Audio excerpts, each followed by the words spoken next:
Everyone, my name is Alisha Parveen. आज हम देखेंगे प्रॉफिट एंड लॉस अकाउंट, जिसे हम लाभ हानि खाता भी कहते हैं। वो क्या होता है, उसे हम कैसे बनाते हैं। तो चलिए आज का क्लास हम स्टार्ट करते हैं। इससे पहले हमने देखा था ट्रेडिंग अकाउंट, व्यापार खाता। तो व्यापार खाता में हम क्या लिखते थे, जो हम बिजनेस में माल बेच रहे हैं उससे संबंधित जो भी खर्चे होते थे, एक्सपेंसेस होते थे, उसे हम लिखा करते थे। अब हमारे बिजनेस को चलाने के लिए सिर्फ माल को बनाने में ही खर्चा तो नहीं लगता है, उसके अलावा भी खर्चा लगता है। इनडायरेक्ट एक्सपेंसेस भी होते हैं, अप्रत्यक्ष व्यय भी होते हैं। जैसे कि अगर बाहरी गाड़ी भाड़ा देना है, या किसी तरीके का हमें कमीशन देना है, या किसी तरीके के छोटे छोटे और खर्चे जो हमें देना है, सैलरी वगैरह हो गया या रेंट वगैरह हो गया, तो वो सारे खर्चे भी होते ही है। एक बिजनेस को चलाने के लिए वो भी जरूरी है। उसी तरीके से अगर हम व्यापार खाता में एक इनकम भी लिखते थे, विक्रय, हम कुछ भी सेल कर रहे हैं उससे हमें इनकम होता था। अब हमें ऐसा जरूरी तो नहीं है कि बिजनेस में केवल सेल करके ही इनकम हो, अदर भी इनकम हमें हो सकता है। जैसे कि हम कहीं पे पैसा इन्वेस्ट कर रहे हैं तो उससे हमें इंटरेस्ट मिल रहा है, वो इनकम हो जाएगा। किसी को से हमें बट्टा मिल रहा है, वो भी हमारा इनकम हो जाएगा। तो ये सारी चीजें जो हमारे माल को बनाने से संबंधित खर्चे नहीं है और माल को बेचकर प्राप्त हुए इनकम नहीं है, वो सारी चीजें हम कहाँ लिखते हैं, लाभ हानि खाता, प्रॉफिट एंड लॉस अकाउंट में। उसी तरीके से ट्रेडिंग अकाउंट में हमारा क्या होता था, ग्रॉस प्रॉफिट या ग्रॉस लॉस निकला करता था, सकल लाभ या सकल हानि। उसी प्रकार से लाभ हानि खाता में हमारा शुद्ध लाभ या शुद्ध हानि निकलेगा, नेट प्रॉफिट या नेट लॉस लिखेगा।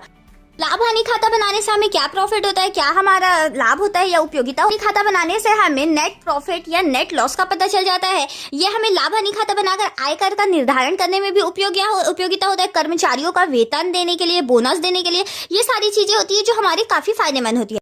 चलिए अब देखते हैं, जब हम लाभ हानि खाता बनाते हैं तो उसके लिए क्या जनरल प्रविष्टि होती है। समस्त व्यय होंगे या एक्सपेंसेस होंगे, खर्चे होंगे या हानियां होंगी, उसे उसका बैलेंस क्या होता है, डेबिट होता था। तो जब हम लाभ हानि खाता में उसे ट्रांसफर करेंगे तो लाभ हानि खाता डेबिट हो जाएगा और वो सारी खर्चे या हानि क्या हो जाएगा, हमारा क्रेडिट हो जाएगा। ठीक उसी प्रकार से जब लाभ हानि खाता में हमें इनकम को ट्रांसफर करना होता है तो इनकम का या प्रॉफिट का हमारा क्या होता है, बैलेंस क्रेडिट होता है। तो वो सारी चीजें क्या हो जाएगी, उल्टा होकर डेबिट, और लाभ हानि खाता हो जाएगा क्रेडिट। वैसे ही हमने पहले भी पढ़ चुका है, कैपिटल हमारा लाभ से बढ़ता है और हमारे लॉस से घटता है। तो जब कैपिटल बढ़ता है, पूंजी बढ़ता है, तो हम उसे क्या करते हैं, क्रेडिट। जब लाभ का हमें ट्रांसफर करना है तो यहाँ पे लाभ हानि खाता हमारा डेबिट हुआ और पूंजी खाते से हो गया। जब हम शुद्ध लाभ का अंत, जब हमें लॉस होता है तो लॉस होने से कैपिटल क्या हो जाता है, घट जाता है। तो जब लॉस होता है, कैपिटल घटता है, तो पूंजी में कमी आती है। तो पूंजी में कमी को हम क्या करते हैं, डेबिट, और लाभ हानि खाता हो जाता है क्रेडिट।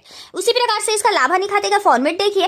तो लाभ हानि खाते का फॉर्मेट बिल्कुल सिंपल है। लाभ हानि खाता बनाना है, जिस भी हमारे ईयर्स का है, डेट का है, वो डाल देंगे। 31 मार्च समाप्त होने वाले वर्ष के लिए डेबिट और क्रेडिट इसमें कॉलम होता है। इसमें टोटल 4 कॉलम होते हैं। डेबिट साइड में विवरण राशि और क्रेडिट साइड में विवरण और राशि।